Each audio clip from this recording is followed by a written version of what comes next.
का भी बहुत बड़ा कंट्रीब्यूशन होगा। ओडिशा से बाहर निकलते हैं। आपका जो 400 का लक्ष्य है उसमें दक्षिण भारत और पूर्वी भारत में जो राज्य हैं उनमें जीतना बहुत अहम हो गया है आपके लिए। तो बंगाल, उड़ीसा और आंध्रा उसको मिलाकर आपकी क्या स्ट्रेटजी रही है और रहेगी इनको जीतने के लिए? एक तो हमारी स्ट्रेटेजी पूरे देश के लिए समान है। फिर एक बार मोदी सरकार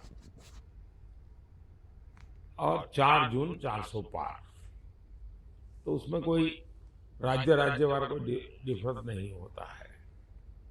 दूसरा, ये भ्रम फैलाया गया है,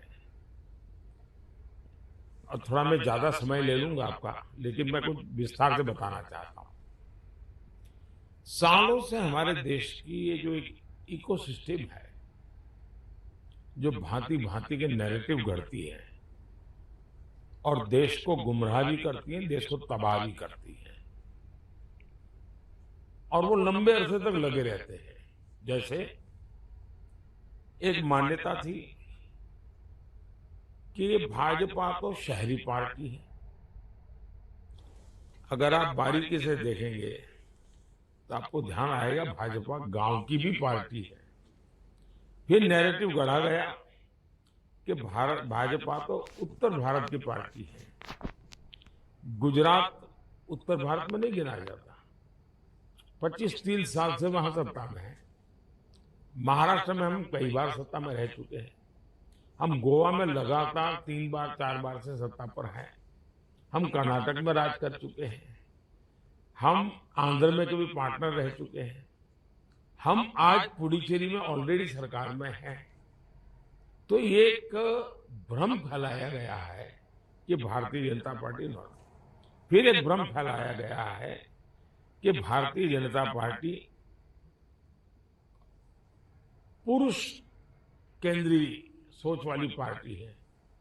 हिंदुस्तान की पार्लियामेंट में सबसे ज्यादा विमेन हमारे कार्यकाल में जीत करके आई, और उसमें भी सबसे ज्यादा विमेन एमपी हमारे कार्यकाल में बने। हमारी सरकार के संबंध में हमारी पार्टी के लिए कहा गया कि तो बनिया ब्राह्मण की पार्टी है। आज सबसे ज्यादा दलित एमएलए एमपी बीजेपी के, सबसे ज्यादा आदिवासी एमपी एमएलए बीजेपी के, सबसे ज्यादा ओबीसी एमएलए एमपी बीजेपी के। तो एक जानबूझ करके भ्रम फैलाए रखा हुआ है। वैसा ही एक भ्रम है कि हम साउथ में नहीं है। 2019 के चुनाव देख लीजिए। 2019 के चुनाव में साउथ के राज्यों की सबसे बड़ी पार्टी बीजेपी है, लेकिन भ्रम फैलाया हुआ है, नैरेटिव चलता रहता है। और इस बार भी मैं कहता हूं, साउथ में सबसे बड़ी पार्टी भारतीय जनता पार्टी होगी। एनडीए उसमें और जोड़ेगा। तो आप कहना चाहते हैं कि BJP is a truly national party? Bharatiya Janata party day 1 से नेशनल पार्टी रही है, और प्रेजेंस के कारण नेशनल तो एक बात है, लेकिन हम विचारों से भी नेशनल है। हमारे लिए नेशन फर्स्ट ये हमारे आइडियोलॉजी का आधार है। हम बंगाल के लिए भी कोई निर्णय करेंगे तो नेशन फर्स्ट के हिसाब से करेंगे। हम केरल के लिए भी कोई निर्णय करेंगे नेशन फर्स्ट के मानदंड पर आधार पर करेंगे। एक सवाल है कांग्रेस के बारे में। आपने इतने सारे 100 से ज्यादा रैलियां की हैं और आपने लगातार आरोप लगाया है कांग्रेस के ऊपर कि वो एक मुस्लिम, जो उनकी जो पॉलिसी है, उनका मैनिफेस्टो है, माइनॉरिटी अपीजमेंट, तुष्टीकरण की पॉलिसी है। आपने ये भी कहा कि वो हिंदुओं का धन, मंगलसूत्र लेके मुसलमानों को दे देंगे। तो आप क्या सच में मानते हैं कि वो ऐसा करेंगे, या कैंपेन का सवाल मेरे मानने का नहीं है। दूसरा, बिना सिर पैर के कैंपेन करना एक पाप है। मैं ऐसा पाप न कभी किया है न करना चाहता हूं। बिना सिर पैर के पाप करने का काम ठेका उन लोगों ने लेकर के रखा है। जिस दिन उनका मैनिफेस्टो आया था उसी दिन मैंने कहा था कि इस मैनिफेस्टो में मुस्लिम लीग की छाप है। कांग्रेस पार्टी का काम था कि उसी दिन वो जवाब देते थे, देखिए हमारे ये मुद्दे हैं, मोदी जी कह रहे सही नहीं है।